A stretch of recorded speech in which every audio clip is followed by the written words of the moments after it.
Selamat datang di Alur Donghua. Kali ini Mimin akan cerita novel The Crown, Emperor of Eternity.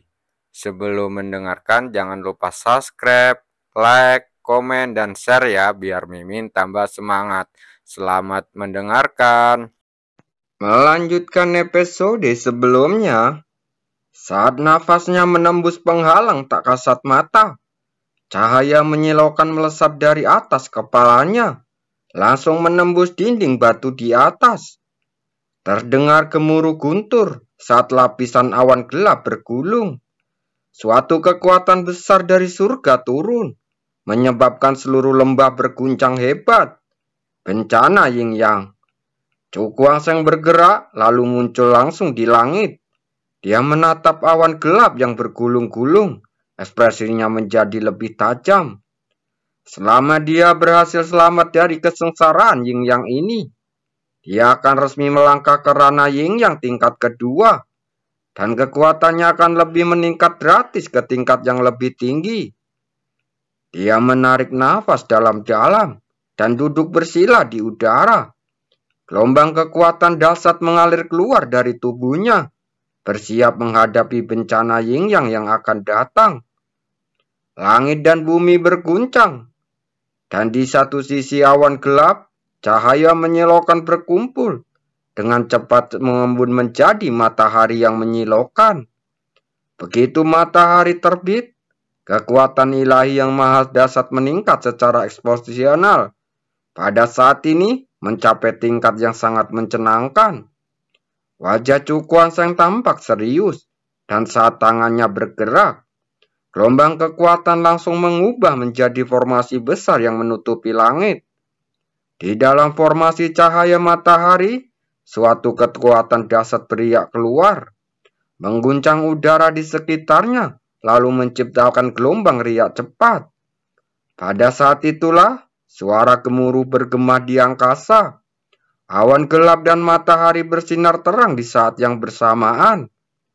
Dua berkas cahaya, satu hitam, satu putih melesat keluar, dan langsung menuju ke arah Cukuangseng. Formasi cahaya matahari hebat, pedang cahaya matahari agung. Cukuangseng berteriak keras ke arah langit, dan gelombang suara bergulung-gulung bergema. Cahaya itu dengan cepat mengembun di dalam formasi, dan langsung berubah menjadi pedang cahaya. Dia mengarahkan jarinya ke udara, dan semburan energi mengalir ke ujung gagangnya. Pedang cahaya itu bergetar hebat, lalu melesat bagaikan kilat, langsung menuju ke arah bekas cahaya hitam putih itu. Pedang cahaya melesat keluar, dan ujung pedangnya menghantam keras berkas cahaya hitam itu. Saat gelombang kejut menyapu, dan potongan-potongan udara meledak satu demi satu, seluruh dunia diselimuti kekuatan kekerasan. Wajah Cukuangseng menjadi serius. Dia terus mengerahkan kekuatan formasi cahaya matahari untuk memperkuat pertahanan pedang cahaya dan menahan kekuatan kesengsaraan Yin Yang. Ini tidak akan berhasil. Matanya berkedip-kedip cepat. Segel di tangannya tiba-tiba berubah dan terdengar raungan naga. Raungan naga itu mengguncang tubuhnya, dan kekuatan naga yang dahsyat melonjak keluar, menyapu meridiannya. Teknik naga berdarah. Teriakan pelan terdengar dari tenggorokan Cukuangseng, dan kekuatan naga yang bergejolak dalam tubuhnya dikerahkan sepenuhnya olehnya. Cahaya darah yang pekat pun melesat keluar dari sekujur tubuhnya. Cahaya darah menembus angkasa lalu muncul di depan pedang cahaya. Tanpa jeda, cahaya darah mengalir deras, lalu menyatu sempurna dengan pedang cahaya. Pedang itu bergetar hebat, dan suara auman naga serta dentingan pedang terdengar bersamaan. Energi pedang yang sangat tajam melesat ke langit, mencoba menghancurkan ruang di sekitarnya. Ini tidak cukup. Cukuangseng tiba-tiba berdiri, kekuatan dalam tubuhnya melonjak liar, dan formasi cahaya matahari agung di depannya bahkan lebih bergejolak. dan kekuatan di dalamnya sangatlah ganas. Bangkit, dia mengangkat tangannya, dan formasi cahaya matahari perlahan terangkat.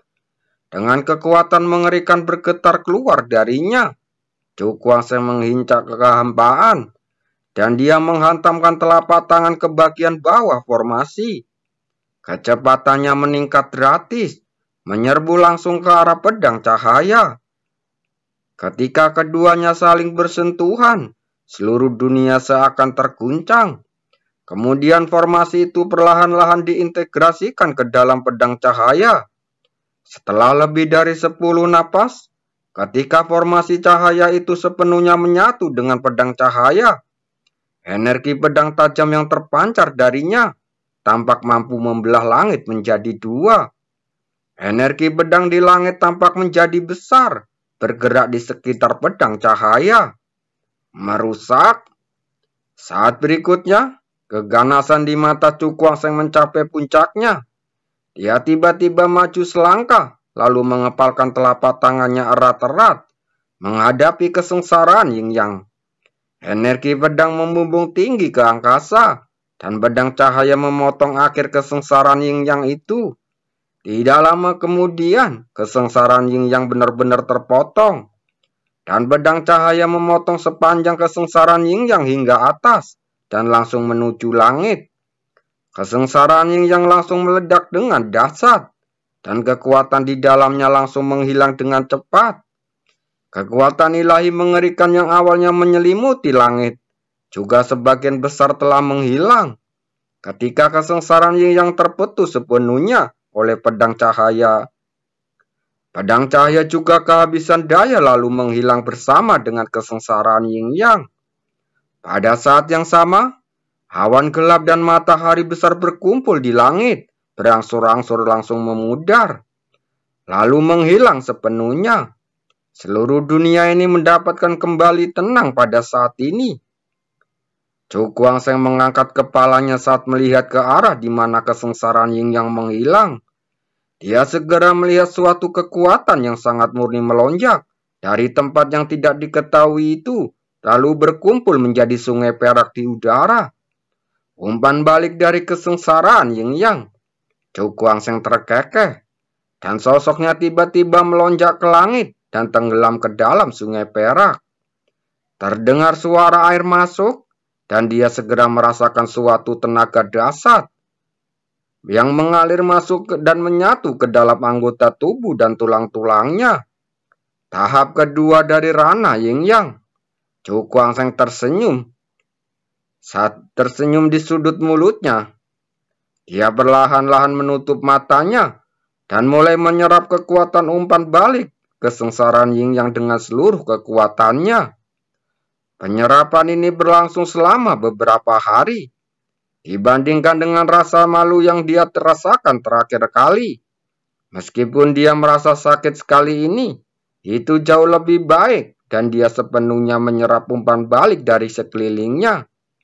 Sehari berlalu dan Zhou Guangsheng perlahan membuka matanya. Pada saat ini, sungai perak yang mengalir di sekelilingnya telah menghilang. Jelas bahwa sesuatu kekuatan di dalamnya telah diserap dan disempurnakan olehnya. Begitu dia mengepalkan tangan, dia merasakan sesuatu kekuatan yang tak tertandingi, yang mengalir di anggota tubuh dan tulang-tulangnya. Dan bahkan perasaan kekuatan yang melonjak menyebar ke seluruh tubuhnya. Tahap menengah ranah Yin Yang tingkat kedua. Zhou Guangsheng memejamkan matanya dan merasakan kekuatan di tubuhnya. Dan ekspresi kegembiraan tiba-tiba muncul di wajahnya. Dibandingkan beberapa hari sebelumnya, kekuatannya saat ini telah meningkat 3 kali lipat. Jika sekarang aku bertemu Yun Hayo lagi, mungkin aku tidak akan merasa malu seperti ini. Selanjutnya, mari pulihkan takdir spiritual terlebih dahulu. Zhou Guangsheng bergumam dan sosoknya muncul di tepat di lembah di bawah. Dia mengarahkan jarinya ke alisnya dan kekuatan mental yang tak terlihat melonjak keluar, yang bersiul di sekitar tubuhnya. Mata Zhou Guangsheng perlahan tertutup pada saat ini, dan indera spiritualnya menyebar lalu menyatu dengan kekuatan mental di sekitarnya. Istana tak terbatas para dewa dan iblis mulai memadat. Setengah bulan kemudian, di langit di atas lembah, cahaya hitam putih tak berujung terpancar, dan sebuah istana hitam putih besar perlahan bangkit. Aura luas yang menjulang di atas langit dan bumi menyebar diam-diam. Akhirnya selesai. Cukuangseng menghela nafas ringan, dan ketegangan di wajahnya benar-benar telah lenyap. Dia telah mengalami kegagalan yang tak terhitung jumlahnya saat membangun kembali istana dewa dan iblis tak terbatas. Kalau saja dia tidak memiliki pengalaman dari masa lalu, dia mungkin tidak akan mampu memadatkan kembali istana dewa dan iblis, meskipun dia menghabiskan waktu yang berkali-kali lipat. Setiap kali rekondensasi akan menjadi beberapa kali lebih sulit daripada sebelumnya. Mulai sekarang, kecuali benar-benar diperlukan, istana dewa dan iblis tidak boleh dihancurkan lagi. Pikiran Cukuangseng bergerak-gerak, dan istana dewa dan iblis dengan cepat menyusut, dan akhirnya melesat ke dahinya. Apakah VR belum keluar? Dia menyentuh alisnya menatap gua tempat VR berada, dan sedikit mengerit. Sudah lama sekali waktu berlalu, namun belum ada kabar dari VR. Kalau saja dia tidak mampu merasakan situasi di dalam gua, dia tidak akan mampu menahan diri untuk tidak menerobos masuk saat ini. Apakah dia berhasil? Ekspresi Cukuangseng langsung berubah. Memikirkan hal ini, raut wajah gembira tampak di matanya. Jika VR dapat mengubah bencana menjadi berkah kali ini, itu akan menjadi hasil yang baik. Saya juga dapat memanfaatkan kesempatan ini untuk memahami 10 segel iblis surgawi. Cukuangseng berkata diam-diam saat pikirannya berubah. Memikirkan hal ini, dia segera kembali ke gua. Memanggil pohon kuno lalu memasuki ruang pohon kuno. Di depan monumen pencerahan, Cukuangseng berjalan lalu duduk bersila. Saat pikirannya bergerak, titik-titik cahaya yang tak terhitung jumlahnya melayang keluar di antara alisnya, lalu menyatu menjadi monumen pemahaman di depannya. Monumen pencerahan bergetar hebat, lalu tiba-tiba memancarkan cahaya yang menyilaukan. Karakter cahaya yang tak terhitung jumlahnya terus mengembun darinya, melayang ke atas dan ke bawah di sekitar monumen pencerahan.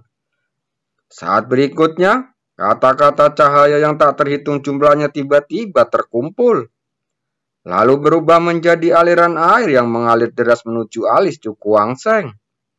Kepala Cukuangseng mengangguk tiba-tiba. Sejumlah besar informasi meledak, memenuhi seluruh pikirannya.